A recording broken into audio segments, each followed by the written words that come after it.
sea su nombre. Uno de los requisitos específicamente es el gozo. Hoy vamos a hablarlo.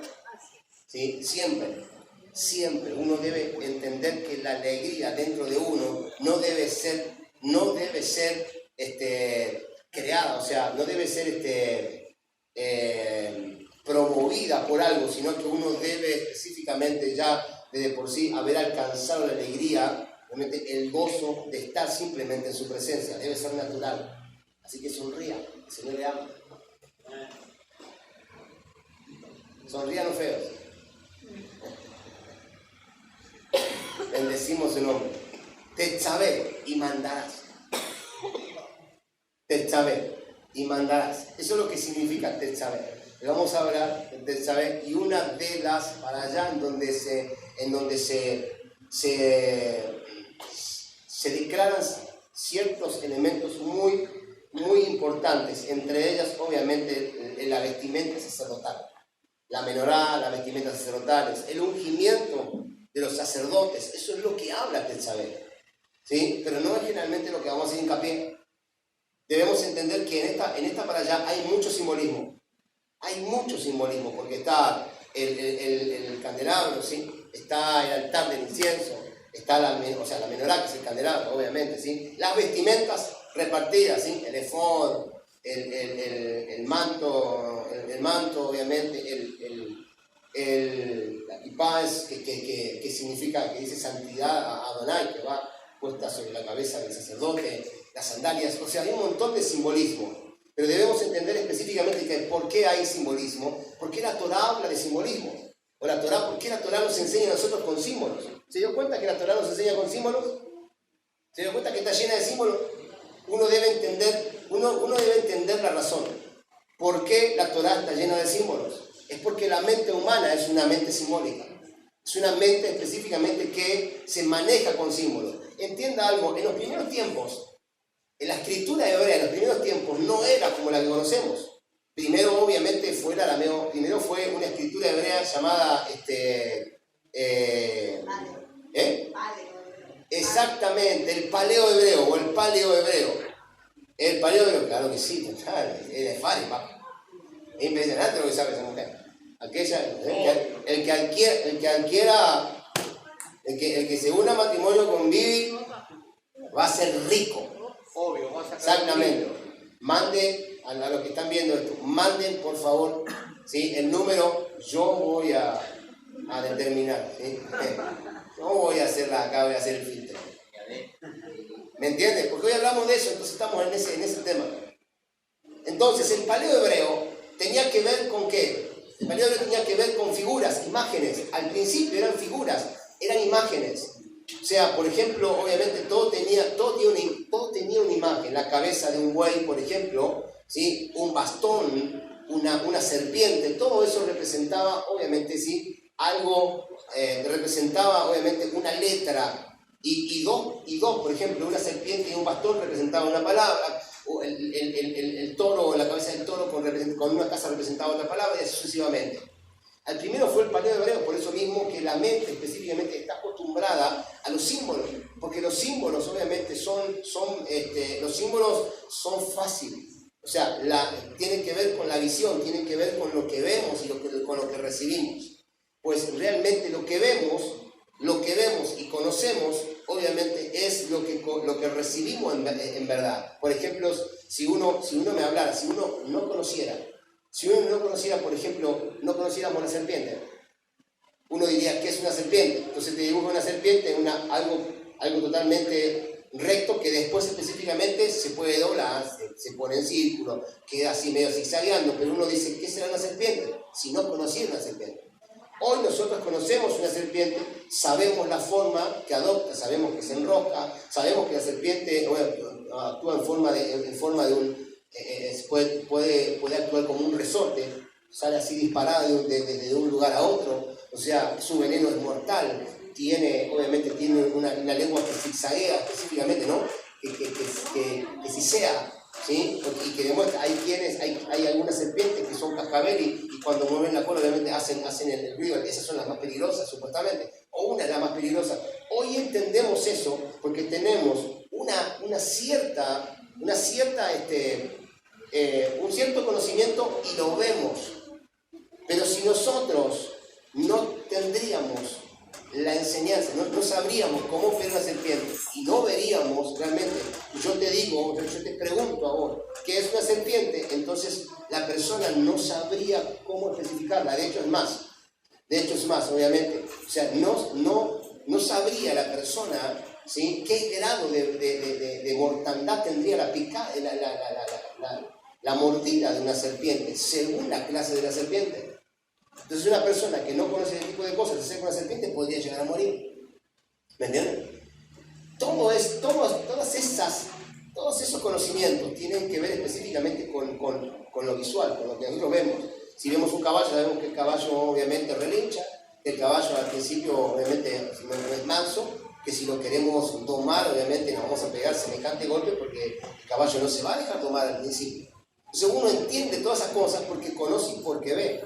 Cuando uno ve, por ejemplo, cuando uno ve un animal, cuando uno ve un leopardo, sabe perfectamente, sin que el leopardo obviamente tenga movimiento. Cuando ve una figura, sabe perfectamente a lo que se enfrenta. Cuando uno ve un león, sabe perfectamente a lo que se enfrenta. Sabe que es el que se le llama el rey de la selva porque obviamente tiene un dominio sobre el reino animal.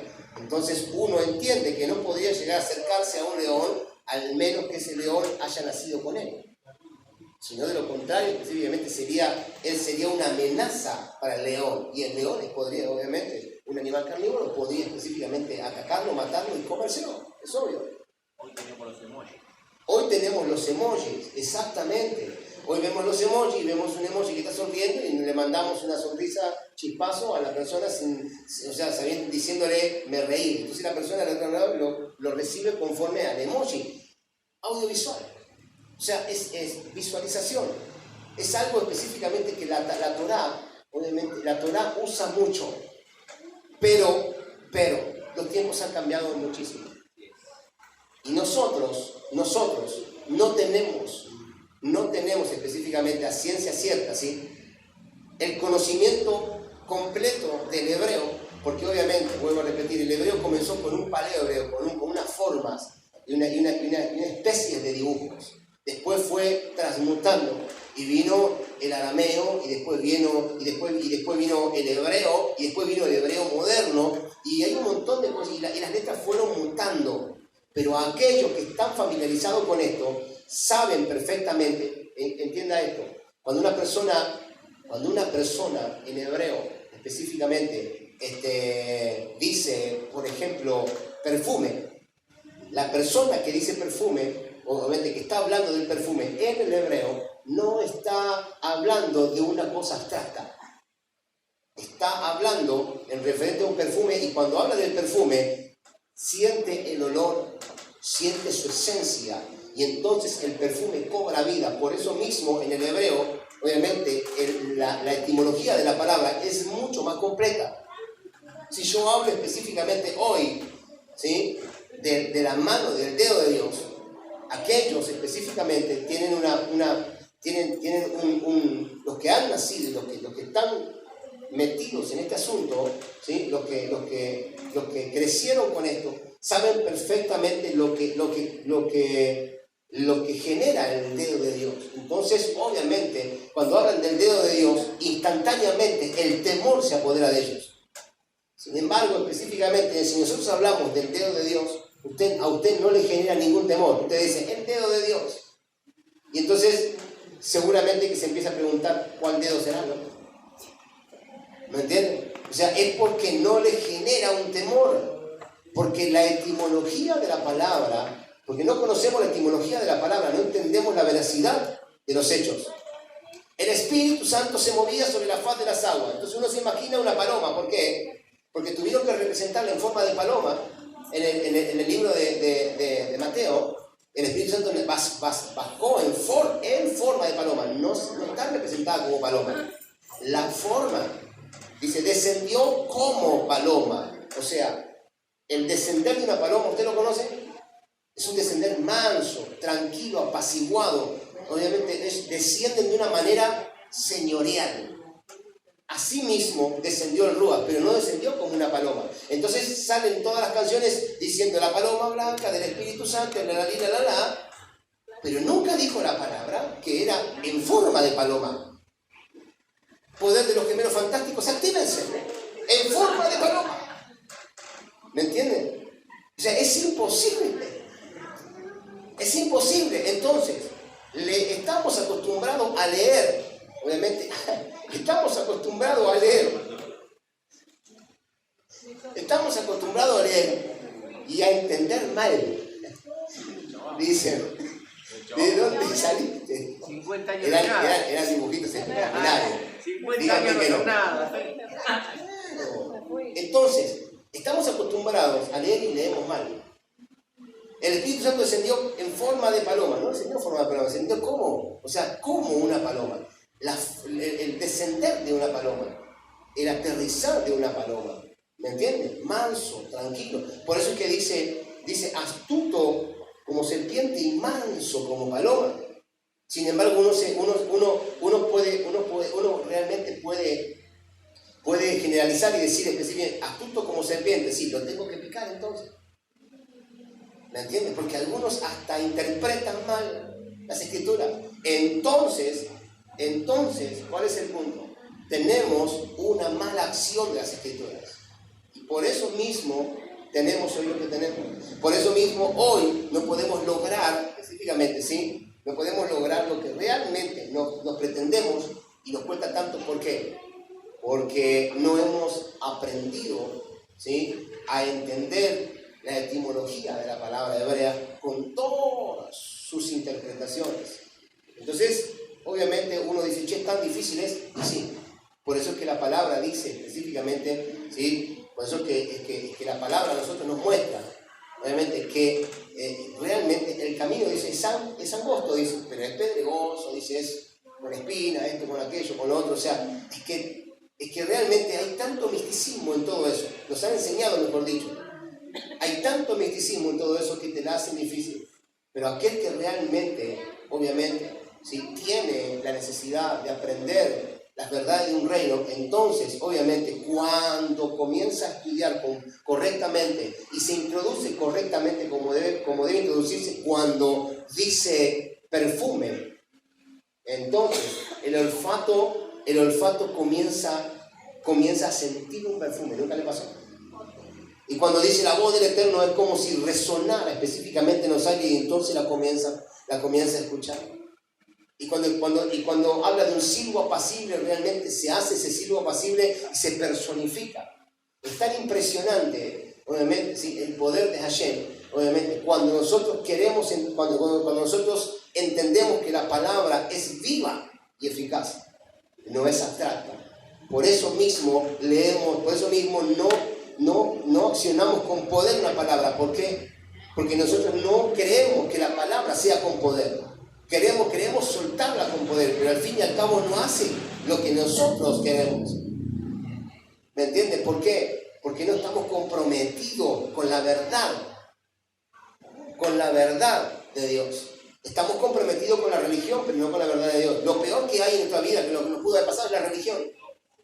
Lo peor que nos pudo haber pasado, lo peor que les pudo haber pasado a la Torá, haber sido traducida.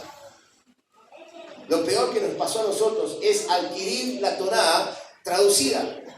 Porque lo mejor que nos pudo haber pasado es aprender el hebreo. Claro, pero aprendemos inglés porque queremos viajar específicamente, ¿sí?, al país o a la ciudad de las oportunidades, ¿no? Las oportunidades están en la Torá. Las oportunidades están cuando nosotros accedemos a la lengua materna, a la lengua que dio su origen, obviamente, a las 70 lenguas, obviamente, en las primarias, y luego a todas las demás. Un referente específicamente de la dirección del cielo. Entonces debemos entender, obviamente, que como el hombre no puede acceder a esos principios, a los principios de la Torá, entonces específicamente la Torá se revela a través de símbolos. Porque cuando te dice serpiente, vos más o menos captás qué es lo que quiere decir. Serpiente enroscada y vos sabés perfectamente, y entonces te haces la película porque más o menos vos ya la conocés, ¿sí?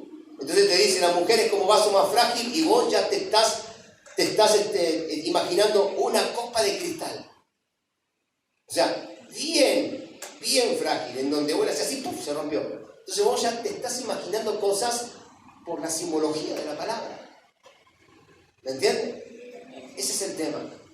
Ese es el tema. Igualmente, así todos no llegamos y no alcanzamos, obviamente, a la plenitud del conocimiento. Porque debemos, obviamente, ahondar mucho más, ¿sí?, que la simbología. Pero la vista, ¿sí?, es un órgano vital. Y ahora vamos a entender. Así que la simbología es el estudio entonces de los símbolos. Ahora bien, si la simbología es el estudio de los símbolos, entonces pregunto, ¿por qué no estudiamos los símbolos? Porque está lleno de símbolos, pero realmente no entendemos qué son los símbolos. Porque dijimos y hemos aprendido, hemos enseñado que dentro de la religión, ¿sí?, cuando soñás con serpiente, uno dice, wow, están hablando mal de mí. Enseguida asimilamos la serpiente con alguien que está soltando veneno sobre tu vida. Pero la Torá es diferente, porque si vos específicamente soñás con una serpiente, sabés perfectamente desde este lado, ¿sí?, que soñar con la serpiente es, ¿sí?, exactamente, ¿sí?, es bendición. ¿Me entiendes? Entonces entender esas cosas, o sea, es muy diferente. ¿Por qué? Porque no hemos entendido, obviamente, conforme al diseño original. Entonces hoy en día nos cuesta más. Por eso mismo necesitamos abrir y expandir la conciencia para poder entender, ¿sí?, obviamente, y no tener que sufrir tanto. No tener que sufrir tanto, sino que entender y gozarte, porque las cosas vienen, obviamente, más sencillas de lo que piensas. El altar del incienso es una de las cuestiones que hay dentro de esta enseñanza. El altar del incienso. ¿Qué era el altar del incienso? Pregunto. ¿Dónde estaba el altar del incienso? Otra pregunta. El que contesta específicamente tiene un punto. Vamos restando puntos para legalizar. Vamos. En el lugar santo, ¿dónde? ¿Ubicado en qué parte? ¿De la derecha a la izquierda? ¿En dónde estaba? Porque es muy importante el lugar. Estaba ubicado en el lugar santo, delante de la cortina que separa el lugar santísimo del lugar santo. O sea, estaba la cortina, el altar del incienso, y de este lado de la cortina estaba el Arón HaKodesh, el arca del pacto. Estaba de este lado. Separaba una cortina. El altar del incienso estaba ahí. ¿Qué representa el altar del incienso? Imagínense que el olfato es el sentido, ¿sí?, es el sentido del alma. El olfato es el sentido del alma. El olfato es más espiritual que los otros sentidos, porque fue a través de la nariz de Adán que Hashem le insufló un alma a la humanidad. Esto está en Bereshit, capítulo 2, versículo 7. O sea que la nariz, ¿sí?, es el sentido más espiritual que tenemos. Y sin embargo, no llegamos a captar los olores del mundo espiritual. ¿Me entiendes? De vez en cuando por ahí captamos algún olor. ¿Sí? ¿Me entiendes? Y generalmente no son espirituales.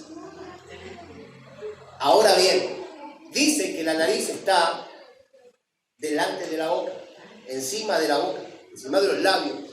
Está la nariz, ¿sí? Pero cuando usted no se lava los dientes por 3 días, usted no se siente su olor. No siente que usted emana un olor nauseabundo.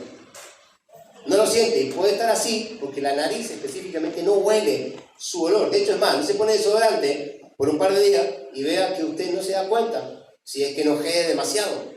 Pero así todo no se da cuenta. ¿Quién se va a dar cuenta? El que está a su lado. Por eso es que la nariz específicamente, ¿sí?, es más allá de que sea el órgano espiritual, ¿sí?, la nariz está específicamente, ¿sí?, para que usted sienta los olores de la otra persona, no sus olores. ¿Me entiende? Y para que haga altruismo con aquellas personas. Ese es el punto. Una de las cuestiones. Ahora bien, a pesar de no tener templo. ¿Por qué hablo de la nariz? Porque el altar del holocausto, el altar del incienso, el altar del incienso, tiene que ver, obviamente, con el incienso que se encendía, ¿sí? Obviamente, o sea, que se encendía todos los días se encendía ese incienso, de mañana y de tarde, ¿sí? De mañana y de tarde se encendía el incienso para que haya un aroma, una fragancia aromática, ¿sí? Para que realmente no haya olor a carne dentro del lugar santo. Porque si hay olor a carne, la persona no lo siente.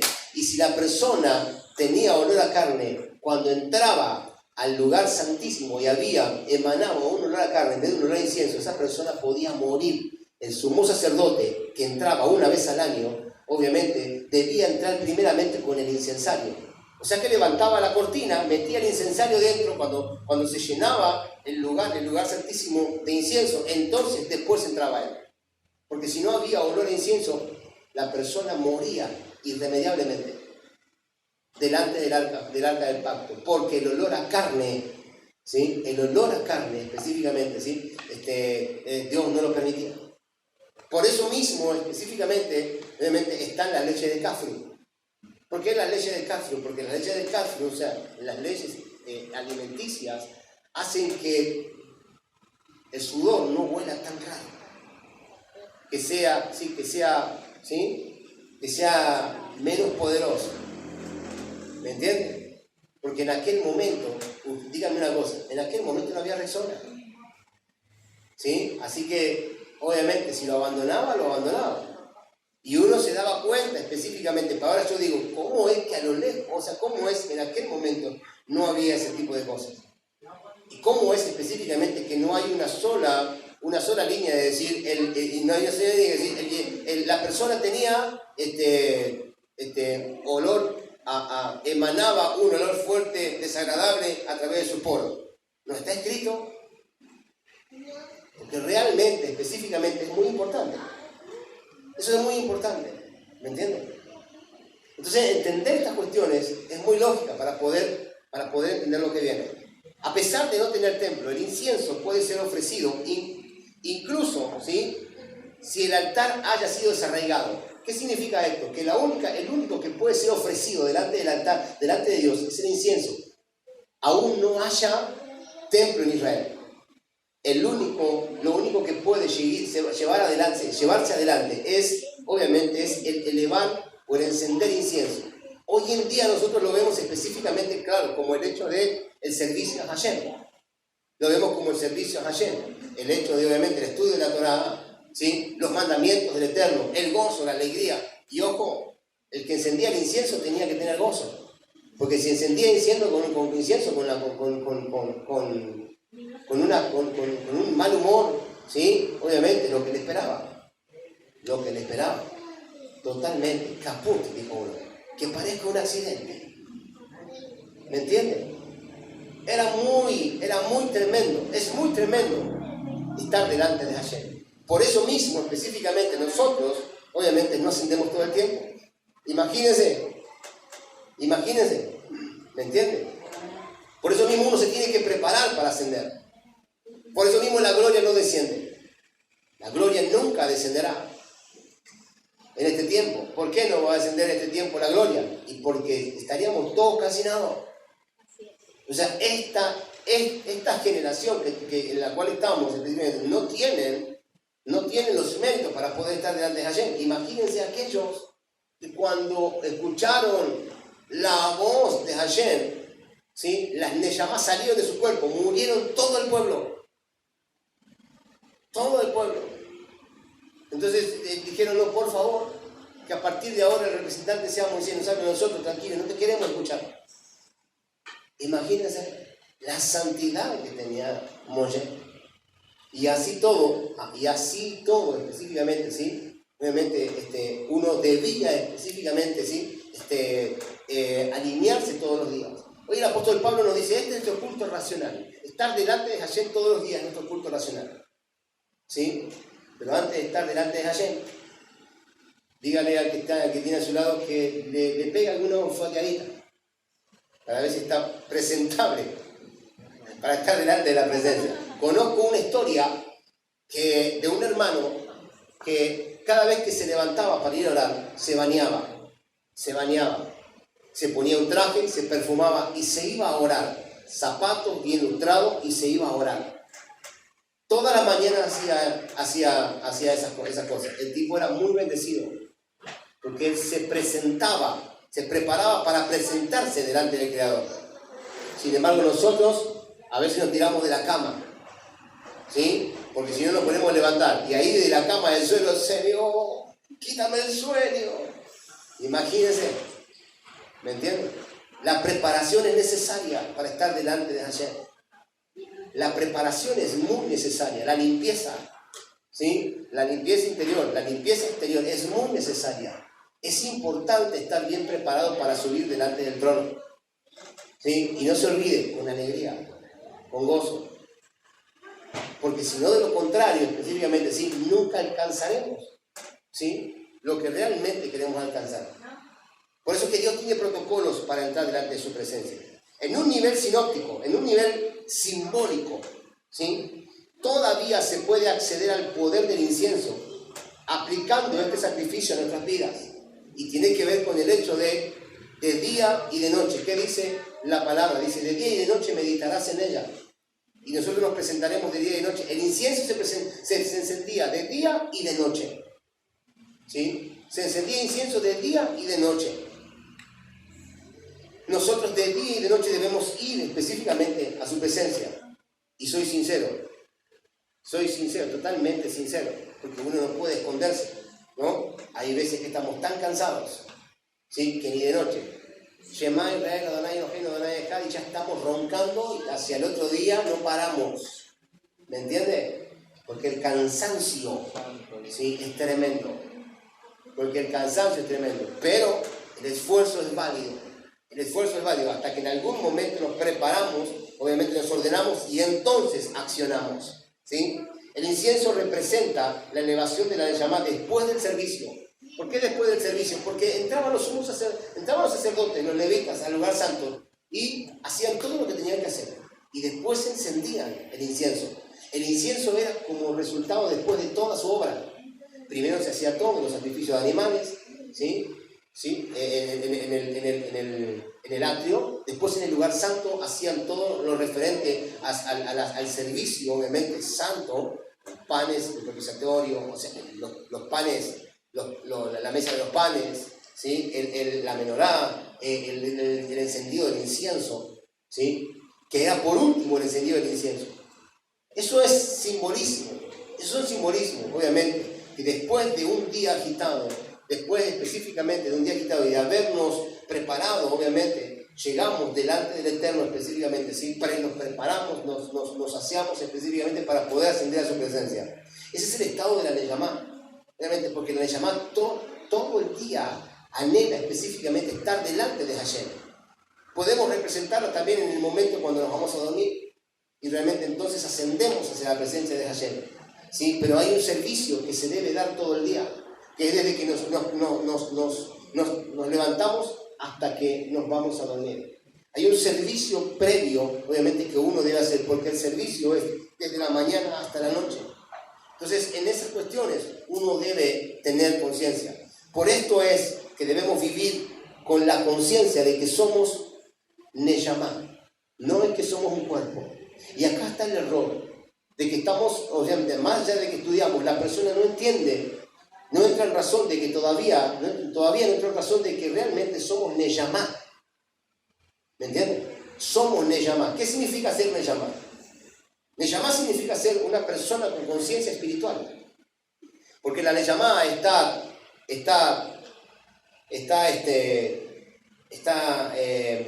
compuesta, la Neyamá está compuesta por dos elementos más, el Nefesh y el Ruach. Porque el Nefesh y el Ruach son parte de la Neyamá. Cuando no hay Torah, no hay Neyamá, no hay conciencia. Pero cuando realmente hay Torah, hay conciencia, se despierta la Neyamá. Y entonces el Nefesh y el Ruach pasan a ser, obviamente sí, pasan a ser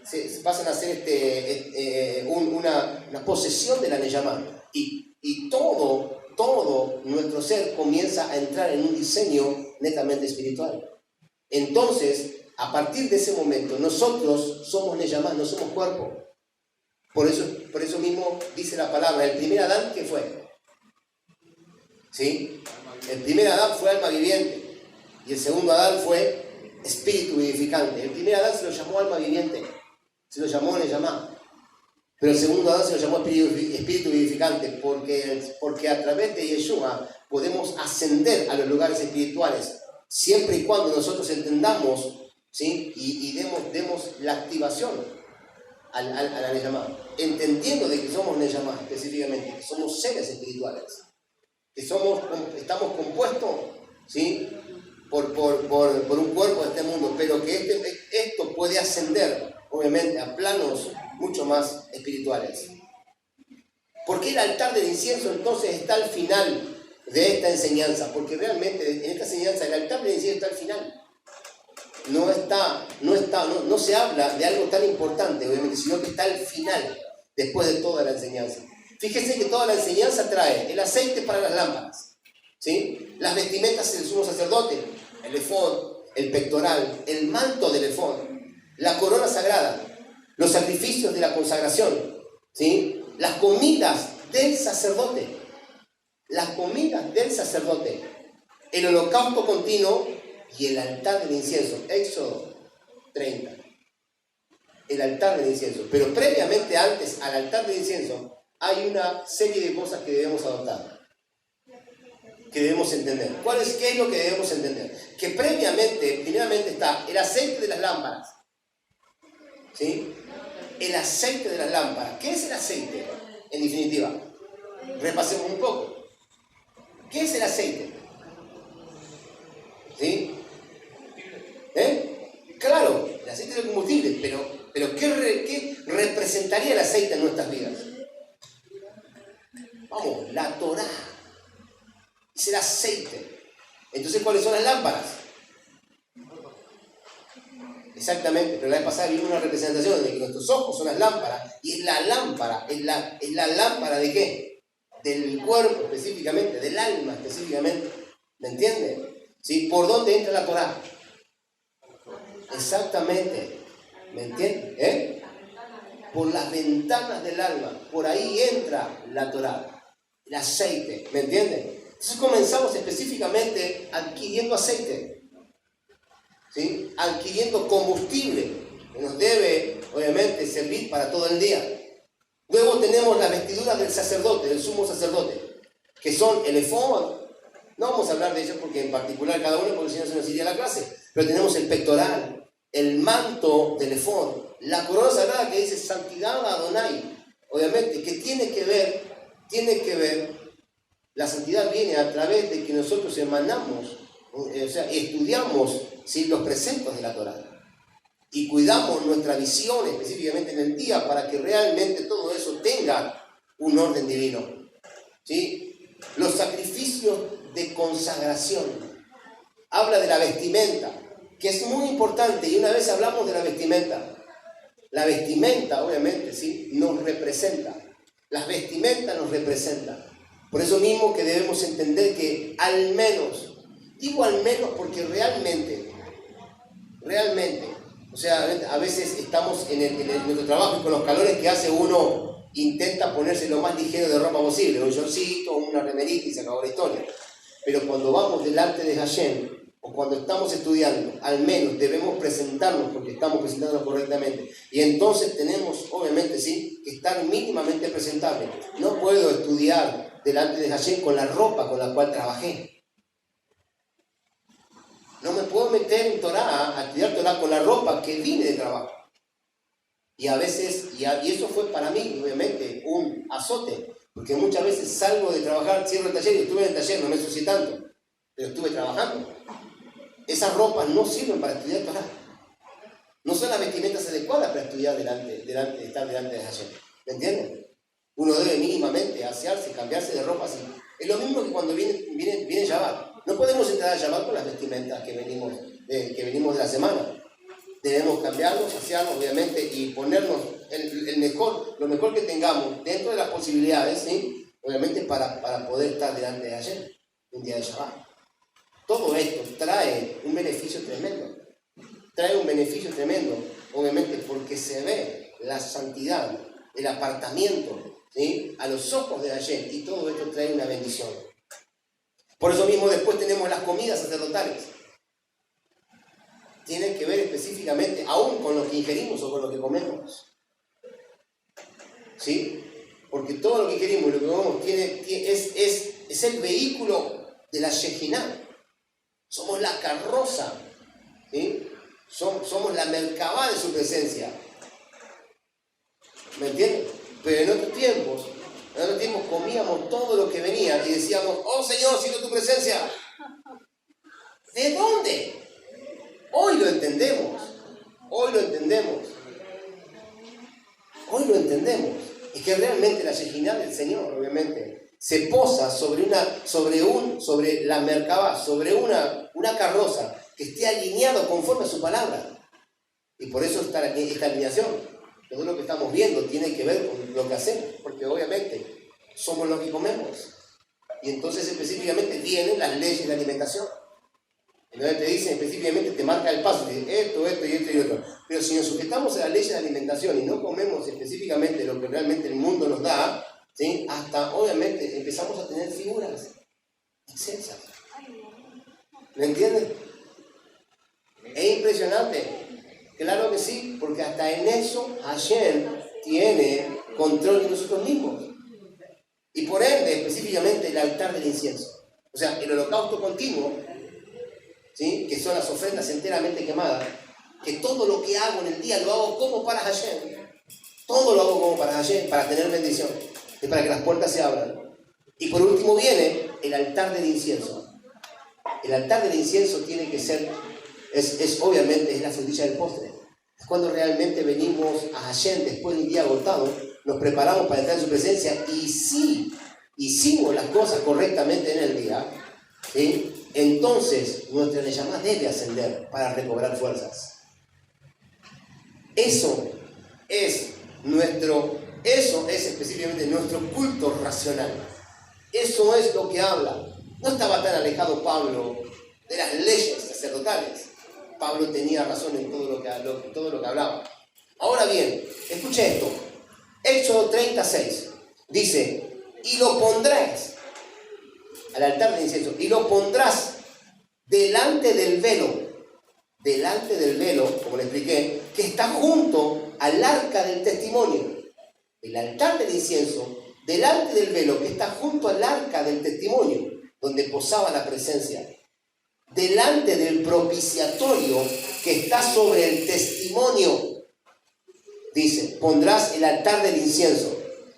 Y dice, donde me encontraré contigo. Donde me encontraré contigo. Si podemos nosotros adoptar específicamente, ¿sí?, adoptar lo que la Torah nos habla en este capítulo, entonces entenderemos que sí o sí nos encontraremos con Hashem. Ahora, ¿qué es encontrarse con Hashem? ¿Qué es encontrarse con su presencia? ¿Sí? No es simplemente llorar a moco tendido. No es experimentar específicamente simplemente un quebranto. Encontrarse con la presencia de Hashem es más que eso. Es realmente recibir la sanidad si tienes alguna dolencia. Porque es Hashem quien sana y es Hashem quien salva. Encontrarse con Hashem, obviamente, tiene un protocolo. No cualquiera entra a su presencia y no cualquiera dice Dios me habló. Dios no habla con cualquiera. Dios realmente no visita a cualquiera. ¿Me entiendes? Esas cosas no pasan a menudo. No pasan a menudo. De hecho, es más, tenemos el mensajero de parte de Hashem. ¿Quién es el mensajero? Es Yeshua, su mensajero. Aquel que resucitó y ascendió. Aquel que intercede delante del Padre por nosotros. Pero Yeshua no viene exclusivamente, no se encuentra con cualquiera. Yeshua no tiene un encuentro con cualquiera, más allá de que nosotros quisiéramos tener un encuentro con él. Por eso los encuentros con Yeshua, la mayoría son a través de los sueños y visiones. Porque un encuentro natural, ¿sí?, te desplomaría en el suelo. Porque no tenemos la consagración suficiente para soportar la santidad del Mashiach. Le pasó a Pablo. Fue arrojado del caballo. Perdió el conocimiento. Hasta la vista perdió. Fue cegado. Imagínense. Sin embargo, hay rabinos que aseguran haber tenido experiencias sobrenaturales en Shabbat, cara a cara con el Mashiach. Y esos rabinos, ¿sí?, fueron echados del concilio judaico. ¿Por qué? Porque ellos aseguraban que Yeshua era el Mashiach. Y esos rabinos eran maestros rabinos, ¿sí?, dentro del concilio judaico. Sin embargo, específicamente, al enterarse de que ellos predicaban de que Yeshua era el Mashiach, fueron echados, destituidos, y no se les permitió más enseñar Torah dentro del judaísmo. Algunos de ellos hasta eran ortodoxos. Y Yeshua mismo se les presentó. Y tuvo experiencias sobrenaturales con ellos. Y les habló, y les dio profecías, y les dio líneas de tiempo. Ellos aseguran hoy en día haber tenido experiencias sobrenaturales con el Mashiach. Estas personas algunos de ellos eran ortodoxos. Entonces, obviamente, ¿sí?, ¿cómo podemos nosotros, cómo puede una persona que no está preparada, ¿sí?, decir específicamente, ¿sí?, tuve un encuentro con Mashiach? ¿Me entiendes? Tuve un encuentro con la divinidad. Cantar de los cantares, ¿sí? Levántate a Quirón y Benaustro. Soplad en mi huerto. Despréndanse en sus aromas, el olfato.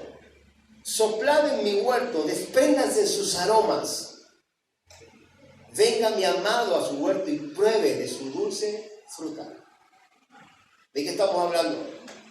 Del olor del incienso, del olor que emana tu adoración delante del trono celestial. Para que el Mashiach específicamente pueda tener un encuentro contigo, ¿sí?, obviamente, y probar si su fruto es digno, específicamente de estar delante de su presencia. Si nuestro fruto es digno de estar delante de su presencia. Pero ¿sabe qué pasa? ¿Por qué no hay experiencias tan sobrenaturales? ¿Y por qué esas experiencias que dicen haber tenido no cambiaron la vida de nadie? Porque no fueron reales. Porque si hubiesen sido reales esas experiencias que aquellos dicen que han cambiado, ¿sí?, entonces esas personas hubiesen transformado no solamente su vida, sino la de su familia, sino que hubiesen transformado todo lo que está a su alrededor. Una vuelta tuve una experiencia, tuve tres encuentros con el Señor. 3 encuentros tuve con el Señor. El primer encuentro transformó mi vida. Estando en el cristianismo específicamente, teniendo todos los títulos que uno quiera, ¿qué título quiere que le cuente? ¿Me entiende? ¿Qué título quiere? ¿El apóstol, el profeta, el maestro? Lo que usted quiera. Estando con todos los títulos encima, se me presentó el maestro específicamente y me habló al oído y me dijo raíces hebreas. Por eso digo específicamente hoy, a mí nadie me predicó de la Torá, solamente el maestro. Y simplemente fue al oído. No pude verlo, me imagino que hubiese quedado ciego. Me imagino. Y en el momento en que recibí la directiva de raíces hebreas, en ese momento cambió mi vida. Por eso digo específicamente que a mí nadie me predicó de la Torá. De hecho, es más, no tenía ni el más mínimo concepto de la Torá. Y de repente, los principios de la Torá comenzaron a ser revelados. Y venían a mi conciencia, a mi mente y a mi corazón los principios de la Torá y se me plantaban a fuego. Y decía, debo estar loco porque estos principios no los conozco. Pero ahora entiendo que todo lo que hemos predicado de alguna manera está mal. Está mal. Debo cambiar mi vida. Y al instante bajé con un libro de arriba, del aposento alto en donde oraba, y bajé y le dije a mi familia, a partir de ahora no somos más cristianos, vamos a guardar Shabbat. Me miró Noelia, mi esposa, ¿qué? Me dijo, ¿y ahora esto qué tipo de religión será? Y de repente dije, no sé cómo se hace, pero vamos a comenzar. No había ningún maestro al lado nuestro. Y agarré un libro de Torah, uno que encontré, y comencé. Y digo, ahora se hace esto, y ahora se dice esta bendición, ahora vos prendés las velas y decís estas cosas. Ahora yo sigo con esto, y hago esto, y hacíamos así. De repente, mi primo apareció un día y me dijo, che, te pusiste en una licorería, ¿por qué? ¿Qué olor a vino que hay en la vereda? ¿Te acordás? Estábamos en Jehuel, 186, estábamos en Echeverría, 1769, Monte Grande. Y el vino se trasladó a las calles. A partir de ese momento abrazamos el Shabbat y nunca más lo soltamos. Eso fue lo que cambió nuestras vidas. Entonces digo, entonces entendemos claramente que un encuentro con el Mashiach debe cambiar tu vida. Pero uno debe prepararse. Me acuerdo que en aquel momento uno dice, ¿cómo te preparaste vos? En aquel momento lo único que hacía lo buscaba. Me iba arriba y lo buscaba todo el día. Y mi esposa me decía, es hora de que te pongas a laburar. Primero debo encontrar el Mashiach, me decía. Hasta que de alguna manera, ella no sé cómo me aguantó. No sé cómo aguantó el hecho de que yo no trabaje, pero realmente yo bajé con la revelación, porque Él se me reveló al oído y me dijo, raíces hebreas. Y al instante, obviamente, ¿sí? Toda mi vida fue transformada. Entonces, obviamente, ¿cómo pretendemos decir que el maestro se reveló a la vida de una persona cuando realmente no hubo una transformación verdadera? Porque que yo sepa, Yeshua, si se presenta en la vida de una persona, es para cambiar, es para llevarte a la verdad. Y conocerás la verdad, San Juan 8:32, y la verdad te hará libre de toda religión habida y por haber en este mundo. ¿Me entiendes? Entonces, ¿cómo podemos decir, cómo puede una persona decir, tuve un encuentro con el Señor? Es una mentira. Cuando me dicen, tuve un encuentro con el Señor, yo le digo, mentira. Porque si tuviste un encuentro con el Señor, deberías abrazar el judaísmo. ¿Me entiendes? Porque desde ese plano, porque desde ahí viene nuestra esencia. Ese es el punto en común. Por eso mismo, hoy hablamos de una consagración y de una santidad. Hablamos de algo, obviamente, que nos va a llevar a la revelación del conocimiento. Hoy le decía a Edu, prepárate porque te vamos a mudar por acá, sí, al gimnasio, hermano.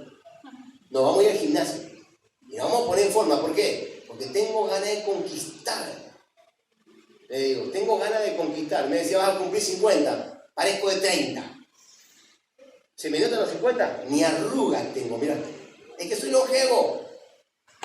Yo fui el que dije específicamente, entrégame ese monte y lo conquistaré para ti. Tengo más ganas que cualquiera. Y vine con la cabeza cambiada esta semana. Y hoy me presenté acá y le dije a los chicos, y le dije a los jóvenes, o transformamos esta Argentina o realmente, olvídate, volvamos toda la religión y no seguimos para nada. No hemos entendido nada. Debemos transformar. Te tiene que agarrar una cólera santa. Cuando realmente te hablan específicamente, ¿sí? de que la gloria de Hashem no está vista por ningún lado. ¿Entiende esto?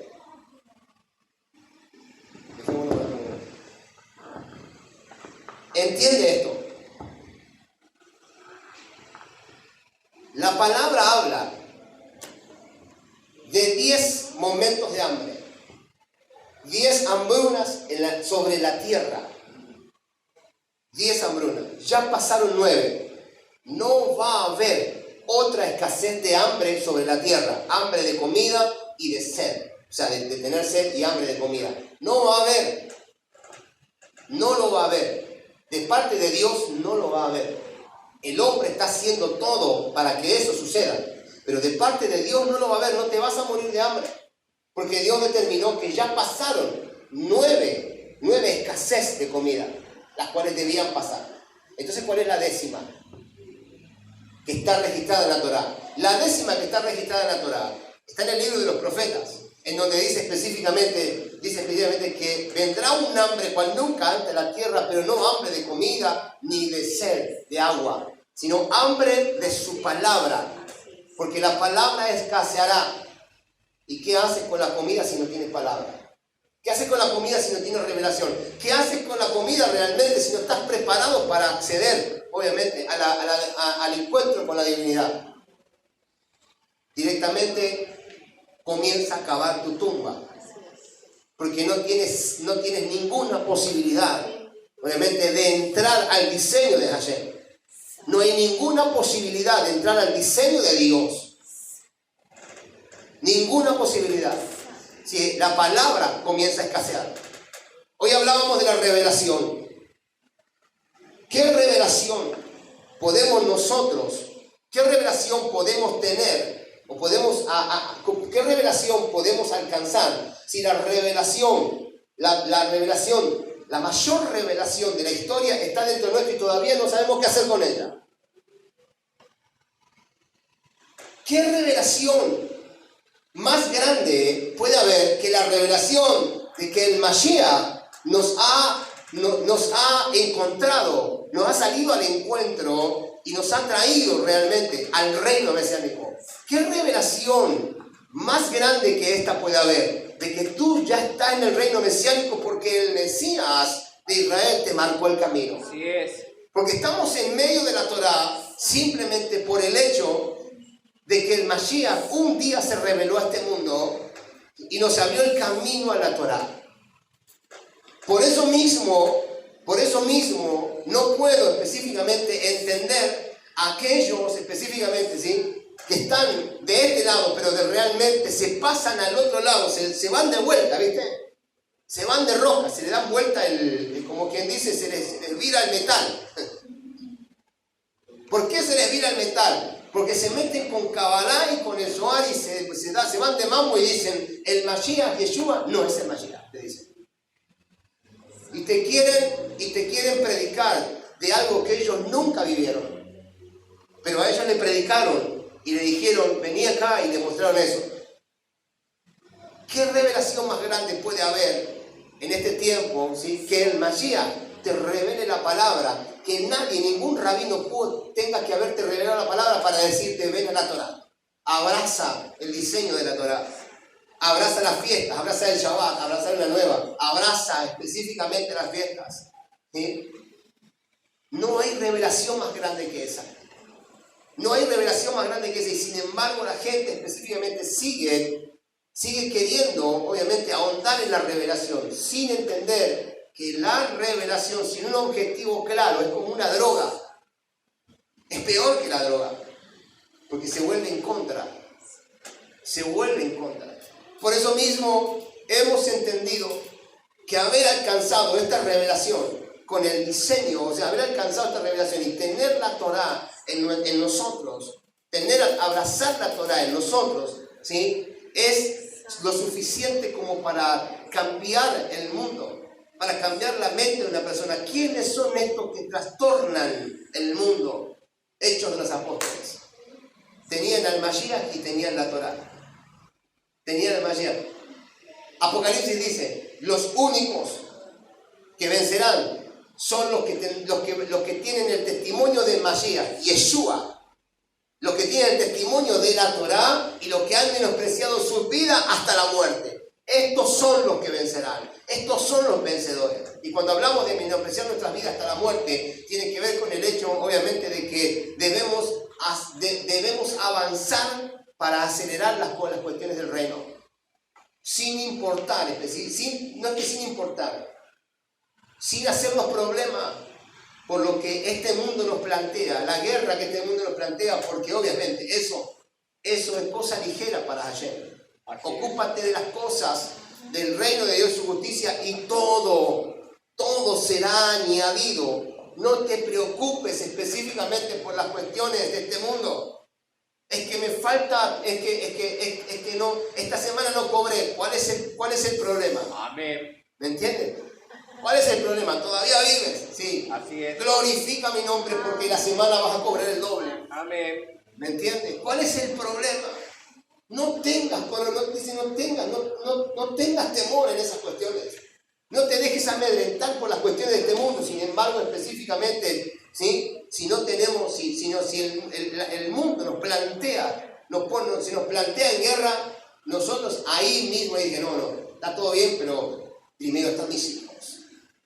No son tuyos, son de Hashem. Son de Hashem. Dios te entregó esos niños. Una vuelta me dijeron, pero ¿cómo vas a hacer para darle de comer? Vos te estás orando todo, estás buscando a Hashem, estás buscando a Dios todo el día, tenés que darle de comer. Y un día le dije específicamente, mirá, yo te voy a decir una cosa, no son mis hijos. Ah, claro, me dijo. El señorito ahora se hace cargo. No. Hashem me los envió, y si Hashem me los envió, entonces Él tiene la obligación de sostenerme, hacerme a mí proveedor de mis hijos, porque Él me los mandó. Él me mandó a este mundo y me mandó con ellos encima, en mi lomo. Entonces Él tiene la obligación de abrirme camino para que mis hijos específicamente, ¿sí?, tengan lo que necesitan, obviamente. Inclusive darme la revelación que necesito para que ellos puedan servir a Él, al Señor el día que sean llamados. Él tiene la obligación de que mis hijos no se extravíen. Realmente. Porque yo los levanto y los enseño todos los días en la Torá. ¿Para qué? Así que si son de Él, Él va a cuidar su camino. ¿Me entienden? Ese es el tema en cuestión. ¿Qué mayor revelación que queremos buscar en la palabra? Más que obviamente la revelación de que Yeshua es el Mashiach. Nosotros hemos sido beneficiados con una revelación tan preciosa. El apóstol Pablo dijo, Él es el Zohar, es el resplandor de la gloria del Padre. Si quieres revelación, ahonda en su presencia. Busca el Mashiach. Prepárate para un encuentro contigo. Declara, levántate a Quirón y Benaustro. Sopla en mi huerto y venga su amado. Amén. Y pruebe de su dulce fruto. Espárzanse los aromas para que mi amado decida si realmente soy digno de tener un encuentro con su presencia. Hace años que anhelo un encuentro con la presencia. Debe ser específicamente, ¿sabes? Debe ser claramente que el Señor debe tener una agenda muy grande.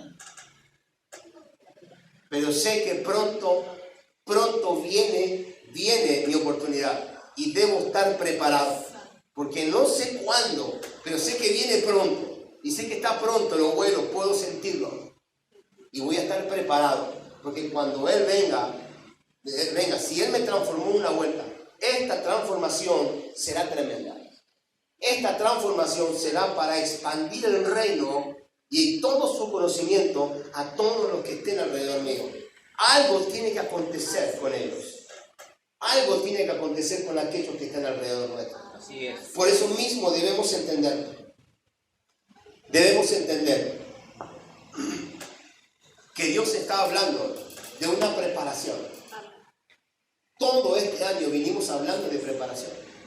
Y si Dios nos está hablando específicamente de que nos preparemos como un altar del incienso, debemos entender que los tiempos están cerca del encuentro. ¿Por qué? Porque vendrán las directivas precisas, ¿sí?, para los últimos caminar de esta edad presente, porque se viene algo mucho más tremendo todavía.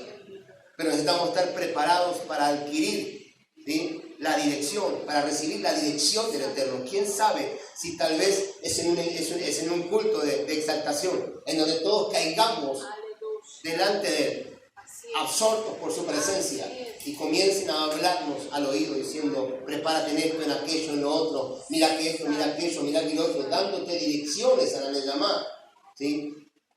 Porque realmente las cosas vienen de una manera totalmente diferente. Uno nunca lo sabe, pero la palabra nos habla, claro, de que cuando el templo de Salomón se presentó y hicieron la dedicatoria, ¿sí?, dice que la presencia entró de una manera tan tremenda que todos los ministros quedaron bajo la presencia de Hashem. No hubo ninguno que haya quedado de pie. Ninguno que haya quedado de pie. Oiga, estaban adorando a Dios hasta que sucedió. Hasta que sucedió. Pero estaban preparados, porque esos ministros estaban preparados. Entonces la preparación, estas cosas tienen que acontecer en base a una preparación. No podemos decir, no, bueno, vamos a adorar hasta que suceda. No, esto comienza desde la mañana hasta la noche. Esto comienza desde la mañana, de la preparación, desde que me desperté y dije, yo soy Neyamá. Yo no soy un cuerpo viviente. Yo soy Neyamá, por ende tengo la esencia del reino sobre mi vida. Voy a caminar y las puertas se van a abrir. Voy a caminar y la tierra me va a reconocer. ¿Sí? Y no tengo necesidad específicamente de pedir lo que es mío, porque lo que es mío viene a mi vida. Porque para eso me preparo todos los días, para que Hashem específicamente abogue por lo que yo obviamente hago, porque todo lo que hago lo hago para Él, conforme a lo que Él estableció en la Torá. Y al fin del día, entonces me acerco a la presencia de Él y digo, Señor, este día consumado es. Y me elevo hacia la presencia para retomar fuerzas y adquirir mi porción para el día que viene. ¿Me entienden? Por eso mismo específicamente, debemos aprender que Dios tiene un protocolo y debe ser cumplido. Y no se olvide, todo tiene que ser llevado, ¿sí? Con gozo. Así que si se encontró con su mujer, le fue al trabajo, con una cara media extraña, no se preocupe. Contéstele con una sonrisa. Si su esposo vino con cara fea, no se preocupe. Recíbalo con una sonrisa. Déjelo. ¿Me entiende? Que al fin y al cabo, específicamente, Dios comenzará a tener el control de todo lo que pasa a su alrededor. Pero acá la clave específicamente es la preparación con alegría. Es la preparación con devoción. Es la preparación con gozo. Para que seamos incienso agradable delante de su presencia. Y entonces su presencia, ¿sí? Obviamente sea vista en medio nuestro. Vamos a preparar. Preparémonos. Damos gracias a Dios. Vamos a preparar ahora el pan y el vino. Damos gracias a Hashem. Y doy gracias al Señor, porque cada vez que alabamos al Señor, ¿sí? Obviamente entro en un gozo. Eso significa específicamente dos cosas. Primero, que estamos yendo por el camino correcto. La palabra de Dios en Cantar de los Cantares dice, tus amores son mejores que el gozo, mejores que el vino. El vino es el que trae el gozo, ¿sí? El vino, nos embriagamos, ¿sí? Del vino, de la Torá, ¿sí? Pero los amores, la intimidad, el conocerse con Hashem es mejor que el vino. O sea que si hay vino, si hay gozo, prepárese porque estamos cerca de tener intimidad con el amado. Eso será tremendo. Eso será verdaderamente glorioso. Por eso mismo debemos aprovechar estos tiempos que estamos viviendo. Desde aquí damos gracias. Quien te habló, el Moré Cristian Heraldo Presbítero, aquí de la comunidad, judía nazarena, Ministerio Escuela Fares. Fue un placer realmente poder servirte en este tiempo y esperamos verte muy pronto, ¿sí? Aquí, presente con nosotros. Estamos esperando. Bendiciones, shalom.